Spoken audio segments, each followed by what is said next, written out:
Panorama group, जो सोचता है वो करता है। ये तेजस्वी यादव कह रहा है कि डीके बॉस कौन है। डीके टैक्स लग रहा है बिहार में। कोई पूछने वाला नहीं है कि भाई जब आप उप मुख्यमंत्री थे, जब आप ही की सरकार थी, आपकी और नीतीश कुमार की, अभी से 1.5 साल पहले, उस समय ये डीके बॉस कहाँ थे?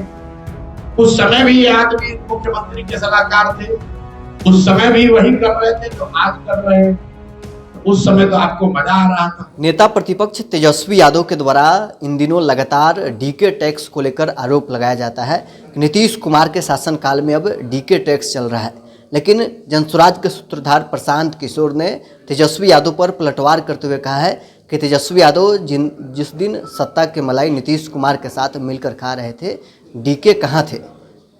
मुख्यमंत्री के प्रधान सचिव दीपक कुमार को लेकर तेजस्वी यादव नीतीश कुमार पर लगातार हमला बोलते रहते हैं, लेकिन जनसुराज के सूत्रधार प्रशांत किशोर ने उनसे सवाल किया है, जिस दिन तेजस्वी यादव नीतीश कुमार के साथ सत्ता में थे, उस दिन दीपक कुमार मुख्यमंत्री के प्रधान सचिव थे, उस दिन तेजस्वी यादव क्यों नहीं बोलते हैं? साथ ही पवन सिंह को लेकर इन दिनों चर्चा है कि जनसुराज के दामन थामेंगे। इसको लेकर प्रशांत किशोर का क्या कुछ कहना है, छोड़ जाते हैं आपको इस वीडियो। लल्लन जी और तेजस्वी यादव के बीच का मामला है।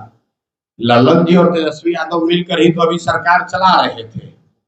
अभी लोकसभा चुनाव से पहले यही लल्लन जी तो जनता दल यूनाइटेड के अध्यक्ष थे।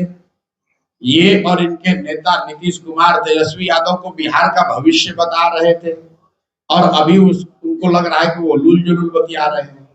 उसी तरह तेजस्वी यादव को नीतीश कुमार में विकास पुरुष दिख रहा था, अब बता रहे हैं कि नीतीश कुमार की वजह से ही बिहार में बड़ा खराबी है। आप जरा सुनिए, ये तेजस्वी यादव कह रहा है कि डीके बॉस कौन है। डीके टैक्स लग रहा है बिहार में। कोई पूछने वाला नहीं है कि भाई जब आप उप मुख्यमंत्री थे, जब आप ही की सरकार थी, आपकी और नीतीश कुमार की, अभी से 1.5 साल पहले, उस समय ये डीके बॉस कहाँ थे? उस समय भी ये आदमी मुख्यमंत्री के सलाहकार थे, उस समय भी वही कर रहे थे जो आज कर रहे हैं। तो उस समय तो आपको मजा आ रहा था, क्योंकि डीके बॉस के साथ साथ आप भी मलाई खा रहे थे। अब आपको खाने को नहीं मिल रहा है तो आप बाप चिल्ला रहे हैं। बिहार में की प्रत्याशियों की जो बिहार में किसी माई के लाल में इतना दम नहीं है कि प्रशांत किशोर का ईमान खरीद ले पैसे के बल पर। इतना बात तो सब लोग जानते हैं।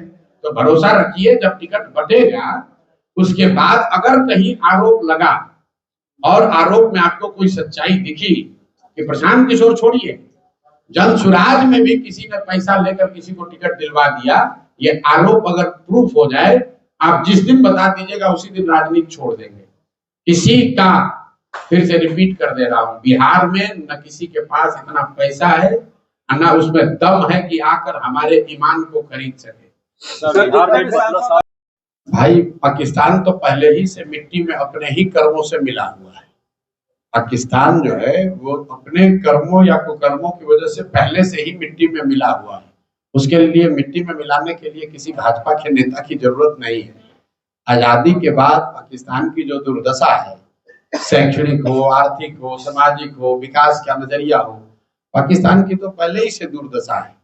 अब मिट्टी में मिलाने का मतलब क्या है? अगर मिट्टी में मिलाने का मतलब ये है कि आप उस पर बम गिरा देंगे, तो वो तो हुआ नहीं है। पाकिस्तान तो देश है अभी, और जैसा बना था वैसा ही है। हाँ, वहाँ गरीबी होगी, अशिक्षा होगी, बर्बादी होगी, वो तो मिट्टी में मिला हुआ है, और वो किसी भाजपा के नेता की वजह से नहीं मिला है, वो तो वहाँ के जो मिसगवर्नेंस है उसकी वजह से मिला हुआ है।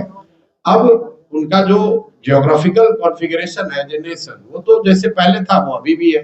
ये तो मीडिया के चैनलों ने चलाया कि इस्लामाबाद पर कब्जा हो गया, तो किसी ने बताया पेशावर खत्म हो गया, वो तो बात आई गई हो गई, खत्म हो गया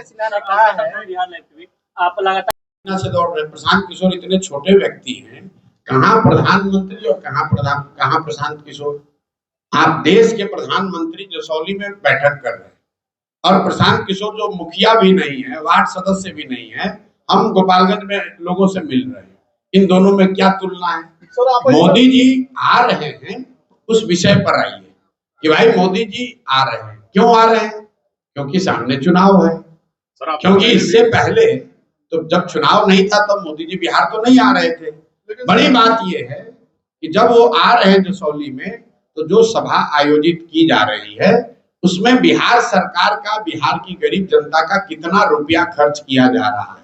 बड़ी बात यह है कि क्या उस रैली में मोदी जी इस बात का जवाब देंगे कि 2015 में आरा में जिस 1,25,000 करोड़ रुपए के पैकेज की उन्होंने बात कही थी, क्या 15 के बाद उन्होंने वो पैकेज बिहार को दिया या नहीं दिया? क्योंकि केंद्र में और राज्य में दोनों जगह मोदी जी की एनडीए की सरकार है। तो अगर मोदी जी ने पैसा भेजा तो पैसा गया कहां? भाई बात तो दो ही हो सकती है, या तो मोदी जी ने 2015 के बाद 1,25,000 करोड़ पैसा भेजा नहीं, या फिर वो पैसा भेजा और बिहार की एनडीए की सरकार में, भाजपा जदयू की सरकार में उस पैसे को लूट लिया। क्योंकि जमीन पर आपको हमको तो कहीं 1,25,000 करोड़ का पैकेज का काम दिख नहीं रहा। तो बड़ी बात यह है कि मोदी जी उसका जवाब दें। बड़ी बात यह है कि मोदी जी इस बात का जवाब दें कि कल जब वो मंच पर बैठेंगे तो दिलीप जायसवाल उनके बगल में बैठेंगे कि नहीं बैठेंगे, जिन पर ये आरोप है कि एक सिख माइनॉरिटी कॉलेज को, मेडिकल कॉलेज को गलत तरीके से इन्होंने कब्जा किया हुआ है।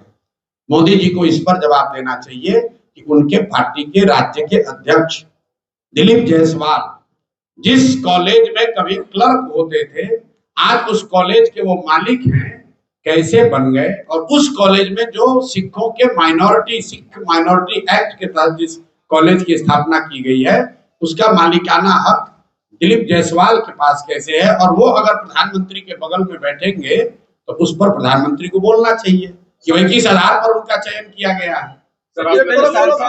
बढ़े, लोगों को रोजगार बढ़े और जनप्रतिनिधियों का भी मानदेय बढ़े। गोवा में, ध्यान से सुनिए, गोवा में प्रति व्यक्ति आय है 2 लाख रुपए। वहां पर एमएलए को सबसे ज्यादा मानदेय मिलता है देश में।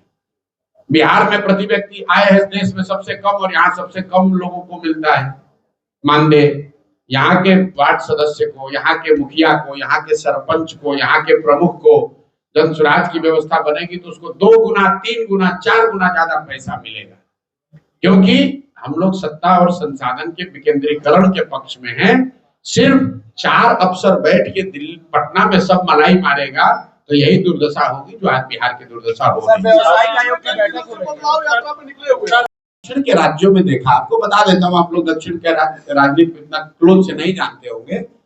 दक्षिण के राज्यों में ऐसा होता है कि परिवार के अलग अलग सदस्य 2 या 3 पार्टियों में रहते हैं ताकि कोई भी सरकार आए उनको नुकसान ना हो। तो अब अशोक चौधरी जो है ये बिहार के पहले सर्वदलीय नेता है। इनके बाबूजी कांग्रेस में, ये खुद जदयू में, बेटी लोजपा में, दामाद आरएसएस भाजपा में, और अभी कुछ दिन में सुनिएगा कोई भाई भतीजा भांजा भगीना बचा होगा वो अब राजद में रहेगा। सरकार किसी की बनेगी, अशोक चौधरी का परिवार सत्ता में ही रहेगा। तो ये सर्वदलीय नेता हैं, इनके लिए कोटा या हो न हो, ये कोटा ये लोग खरीद लेते हैं।